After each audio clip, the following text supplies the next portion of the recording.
दिए में जो फूल बत्ती लगती है, गोल बत्ती लगती है, गोल वाली, ये बत्ती हमेशा कोई विष्णु भगवान की पूजन कर रहे हो, शिव जी की पूजन कर रहे हो, कोई अन्य देवता का अगर आप स्मरण कर रहे हो तो गोल बत्ती लगाई जाती है। भगवान के मंदिर में पूजन कर रहे हो तो गोल बत्ती लगाएं। लंबी बत्ती, लंबी वाली जो बत्ती होती है लक्ष्मी की पूजन में, देवी पूजन में, जितनी भी माताओं की आप पूजन करोगे, जितनी भी देवियों का आप स्मरण करोगे, उसमें लंबी बत्ती का प्रमाण है। पितरों की पूजन में लंबी बत्ती का प्रमाण है।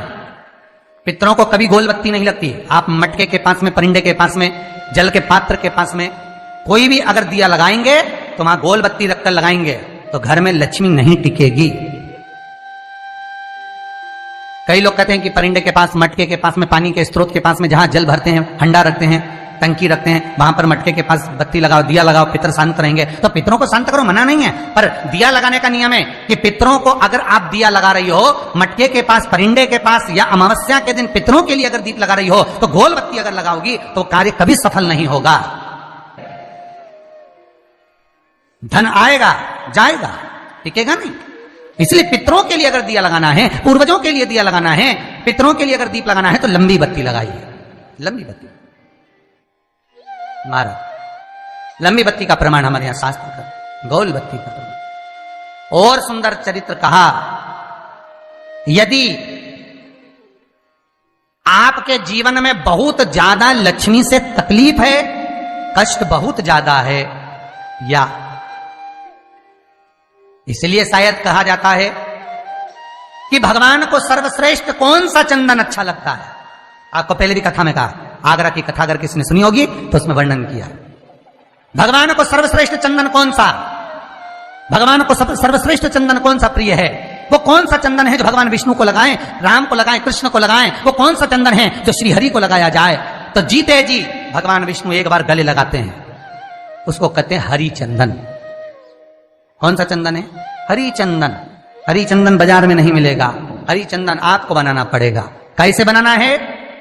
तुलसी जब सूख जाए उसकी जड़ को निकाल लिया जाए, वो जड़ को पानी में धो लिया जाए, धोने के बाद उसको सिलवट्टे पर, पत्थर पर घिसा जाए और घिसकर उसमें थोड़ा सा कुंकू, रोली डालकर तैयार कर कर जो भगवान विष्णु के मस्तक पर, कृष्ण राम के मस्तक पर लगा देते हैं और उसकी एक बिंदी अपने हृदय पे लगा लेते हैं। जीते जी भगवान एक बार उसको गले लगाते ही हैं। हरि चंदन प्रियता। जैसे शिव महापुराण में रुद्र चंदन का भाव है, शिव महापुराण में रुद्र चंदन का प्रमाण दिया जाता है। अगर आपने लिंग पुराण पढ़ी हो तो उसका 5वां स्कंद अवश्य पढ़िएगा महाराज, और शिव महापुराण अगर पढ़ रहे हो तो उसका कुमार खंड पढ़िएगा, जिसमें रुद्र चंदन का प्रमाण है। रुद्र चंदन कैसा? रुद्र चंदन का प्रमाण कैसा? तो महाराज कहा, चंदन घिसकर, पीला चंदन घिसकर उस चंदन को 3 मुखी रुद्राक्ष पर लपेट लिया जाता। 3 मुखी रुद्राक्ष पर उस चंदन को लपेटा जाता। लपेटोगे उसके बाद उसको ऐसा गोल करोगे तो एकदम चिकना हो जाए, एकदम चिकना, ठीक है, एकदम चिकना हो जाए। और उस चंदन को आप शिवरात्रि के दिन, और कोई से भी महीने की शिवरात्रि, किसी भी महीने की हो, सब फलदायी होती है। अगर आप पंचांग में देखेंगे तो शिवरात्रि लिखी हुई आती है, हर महीने शिवरात्रि पड़ती है। किसी भी महीने की शिवरात्रि पर रुद्र चंदन, अर्थात जो चंदन का आपने 3 मुखी रुद्राक्ष में लेपन करा है, उसका गोला बनाया है, वो चंदन अच्छा मोटा मोटा कर लेना, अच्छा बढ़िया, ऐसा नहीं थोड़ा बहुत ही लगा, पूरा रुद्राक्ष दिखना नहीं चाहिए। पूरा लपेट कर उसको शंकर के शिवलिंग पर ले जाकर रख दीजिए और फिर धीरे धीरे शंकर भगवान का जल अभिषेक करना प्रारंभ कर दीजिए। वो चंदन पूरा धीरे धीरे शंकर के शिवलिंग पर डलना चाहिए। शंकर के मूल मंत्र श्री शिवाय नमस्तुभ्यम का जाप करिए। यह कहलाता है रुद्र चंदन। इस चंदन के अभिषेक से महाराज जो काम नहीं होता आप कर कर उस कार्य को प्राप्त कर सकते, सिद्ध कर सकते। रुद्र चंदन, हरि चंदन, रुद्र चंदन, ये वो चंदन है जो जीवन का सुख प्रदान करने वाले, हरि तत्व देने। मंगल है, राहु है, केतु है, दशा बेकार चल रही है, लक्ष्मी नहीं आ रही, कष्ट बहुत है, फैक्ट्रियां नहीं चल रही, कहीं मत जाओ, मेरे शिव की शरण में जाकर एक बार शिव महापुराण को पूरी सुनो, शास्त्र के हटकर कुछ नहीं बोलेंगे। जो शास्त्र सम्मत है, स्कंद पुराण में, विष्णु पुराण में, नर्मदा पुराण में, लिंग पुराण में, शिव महापुराण में, भविष्य पुराण में जितनी जितनी बातें लिखी होती है उसको छाट छाट कर लेकर आते हैं, आपको बता देते हैं कि आप ये कर लो, उससे फायदा मिल जाएगा। कोई ज्योतिषी नहीं, कोई कुछ नहीं, बस केवल भजन करो, शंकर का अनुमोदन करो और विश्वास रखो शंकर पर, तो किसी को 1 रुपया देने की जरूरत नहीं पड़ेगी। भजन करो, विश्वास शंकर पर रखना, जन्म मरण और परण वो देगा, सुख वो देगा, समृद्धि वो देगा। जिसके घर में बहु रिद्धि सिद्धि हो, जिसके घर में अमोद और प्रमोद पोते हो, जिसके घर में शुभ और लाभ दरवाजे पर बेटे बनकर विराजमान होते हो, जिसके घर में स्वयं अखंड सौभाग्य देने वाली पार्वती हो, जिसके घर में लक्ष्मी देने वाली लक्ष्मी बेलपत्र के पेड़ के नीचे झाड़ू लगाती हो, जो स्वयं सरस्वती को स्वर प्रदान करता है वो शंकर है। जब सब कुछ उसके पास में है, कुबेर का खजाना वो चोर को दे देता है, जब सर्वस्वता उसके पास है, तो आप इधर उधर डोलते क्यों हो? क्यों डोलो? उस पर विश्वास रखो। वो शंभु, वो शंकर, वो त्रिकालदर्शी, वो कैलाशी, वो अविनाशी सुख देगा, आनंद देगा। पाने का तरीका केवल उसको रिझाओ।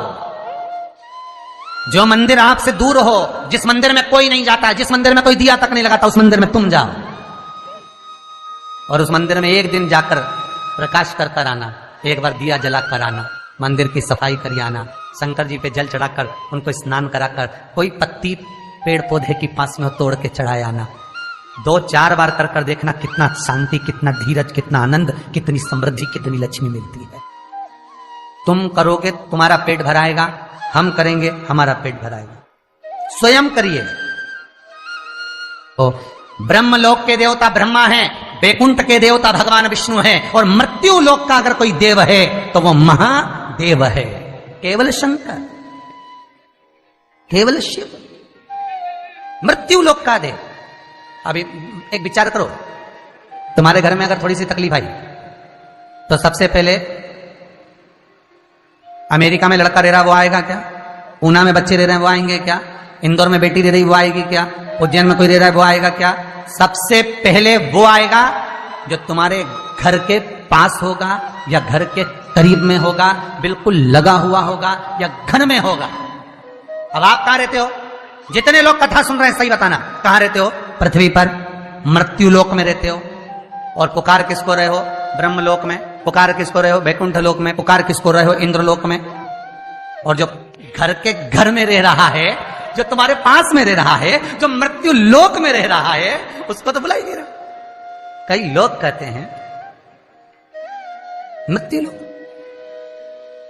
कई लोगों की आदत है, पड़ोसन को तो खूब चाय पिलाएंगे, पड़ोसन की काकी के तो खूब पांव पड़ेंगे, पड़ोसन को तो चाय भी पिलाएंगे ना, इतना घूंघट रही ना, धोप भी लगाएंगे, पड़ोसन को तो खूब प्रणाम करे, पड़ोसन को तो खूब नमन करे, पड़ोस की काकी के ना, मौसी के ना, चाची के ना, इनके ना उनके।